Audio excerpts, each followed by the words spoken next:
चला आज डाळ खिचडी कशी बनवायची मी सांगते. आज नाही तर मी मुगाची डाळ आणि तांदूळ आहे ना इथं मी शिजवून घेतला आहे अगोदर. आणि आता इथे ना मी तुम्हाला दाखवते एकच मिनिट. टॅमॅटो एक चिरून घेतला आहे, अद्रक लसूण किसून घेतलेला आहे मी. इथं मी कढीपत्ता घेतला आहे, इथं कोथिंबीर घेतली आहे, इथं कांदा घेतला आहे आणि इथे मसाले आहेत. हळद आहे, इथं धनजिरं पूड आहे, लाल तिखट आहे, परत मोहरी आहे आणि जिरा आहे ती. आता इथं आपण ना पहिल्यांदा इथं ही अद्रक लसूणाची पेस्ट आहे ना, इथं तेल गरम करत ठेवले, याच्यामध्ये आता टाकून घेणार आहे. तेल आपलं चांगलंच गरम झालेलं आहे.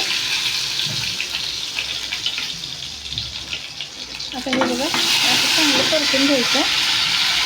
आता ह्याच्यामध्ये आपण कांदा घालणार आहोत. कांदा पण आपल्याला चांगला भाजून घ्यायचा तेलामध्ये.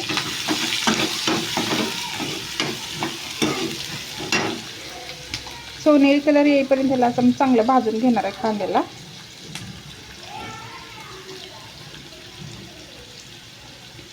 अशा पद्धतीनं जर डाळ खिचडी बनवली ना तर मुलांना आणि मोठ्यांना दोघांनाही आवडते आणि संध्याकाळी त्या जेवणामध्ये ही पटकन होते आणि पचायला पण हलकी असते. त्याच्यामुळे आपण हा संध्याकाळी करू शकतो आणि पटकन होते ही. मुगाच्या डाळीला काही जास्त शिजायला वेळ लागत नाही. मी इथं अर्धी वाटी मुगाची डाळ आणि अर्धी वाटी मी तांदूळ घेतले आणि शिजवून घेतले थोडं मीठ टाकून. आता इथे ना आपला कांदा चांगला भाजून घेणार आहे आपण.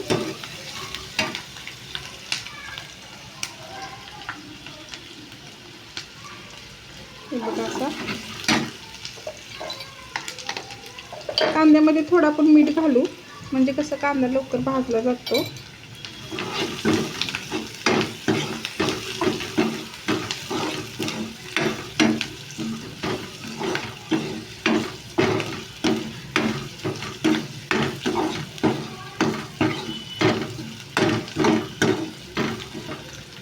हे बघा थोडासा नॉर्मल लालसर कलर आला की ह्याच्यामध्ये आपण टॅमॅटो टाकणार आहे.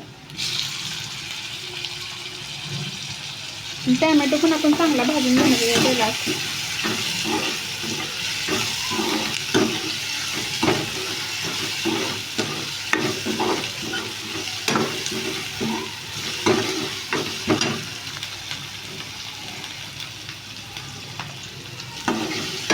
चांगला परतायचा आपण टोमॅटो.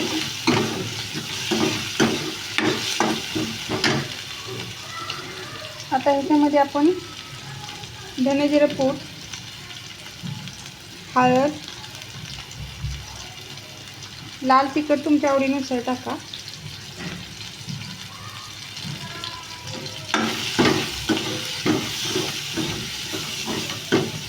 बघा मस्त असं परतून घेतलं मी. आता हे त्याच्यामध्ये आपण थोडंसं आता मीठ टाकून घेणार आहे. आपण भातामध्ये पण शिजताना मीठ टाकलं होतं, त्याच्यामुळे अंदाजानेच टाका. तर हे बघा मस्त असं टॅमॅटो पण असं मऊसर झालं आपलं. आता मस्त ही आता फोडणी तयार झालेली पाहिजे. आणि जे आपण भात आणि डाळ मुगात शिजवून घेतलेली ना त्याच्यात आता ओतून घ्यायचं आपल्याला.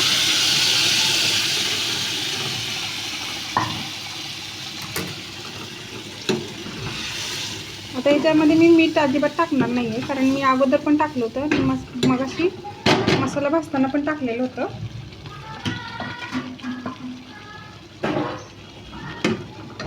हे बघा मस्त आपली डाळ खिचडी आता तयार झाली. आता वरून आपल्याला कोथिंबीर घालायची ह्याला.